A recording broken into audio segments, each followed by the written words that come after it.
Dragon Age 2 is going to be about consequences, a game about making hard decisions. As we talked about the plot for Dragon Age 2, it really came down to two potential stories. One, which felt a lot like Dragon Age Origins, and the second, which delved into a lot more about the actual lore and history of Dragon Age 2. The second option was the tougher option to tell. But we felt that Dragon Age needed to explore some different directions and some different ways to tell story.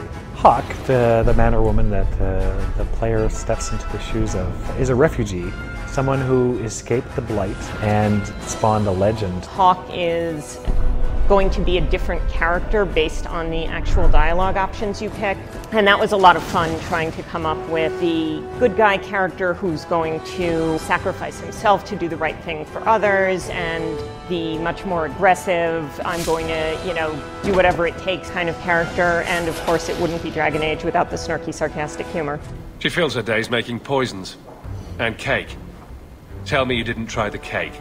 How did he rise to power? How did he become the champion of Kirkwall? What's brought the city and later the entire world to the brink of war? These are questions that need to be answered. It's like one of those moments in history where people will talk about for centuries afterwards that I knew someone was there, or read stories about the people who were there.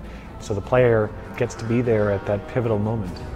So we got together to talk about ways we could do this, the way we could tell a decade worth of history in a single game. And out of those explorations, that's where the frame narrative came from. A story within a story became key. This is a technique you see in The Usual Suspects, you see it in Princess Bride. It's being told from the perspective of a character named Varric. He's a dwarven rogue storyteller. I've had gentler invitations. Varric knew the player, and he's telling the story to Cassandra, who is a Templar investigator who's trying to figure out what happened. Time to start talking, dwarf. They tell me you're good at it. But he doesn't always tell the truth. Sometimes he begins telling the legend, the story that everybody knows, about this character, Hawke, that was larger than life. Bullshit. That's not what really happened. When a book or a movie does a frame narrative, the narrator knows how things are going to turn out. But in a video game, we can't know that, because the way you choose to play is going to affect the narration. And what's so very cool about this is, while we can't really take credit for frame narrative, it's been used for hundreds of years, I think this may be one of the first, the truly interactive frame narratives. Thus began the champion's first year in Kirkwall, settling his debts with the mercenaries. That's when I first met the champion. In Dragon Age Origins, you traveled across the land, but in Dragon Age 2, you're traveling through time. We're focused on a more specific area. You see it over time. You see it evolve. You see it change. This, I think, gives it more depth. Relationships can develop over a period of years rather than just weeks or months. Been a while, hasn't it? I've been keeping an eye on you. On one hand, an adventure tale isn't necessarily about romance, but on the other hand, what adventure tale, what science fiction or fantasy tale have you ever seen that didn't have some element of romance? Wait, you're not thinking of bringing feelings into this, are you?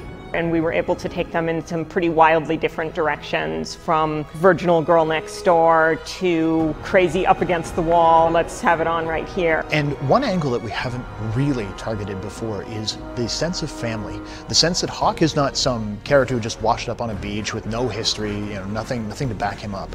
He's got a mother, he's got siblings, and they come with him. Will we see rivalry? Yes. Will we see jealousy? Yes. Will we see genuine affection? Yes. We're running from your bloody Templars. I'm in charge. You do what I say. Right, brother. So it's obvious, well, if I'm going to become the champion of Kirkwall, why bother playing? Well, the question is, what is a champion of Kirkwall?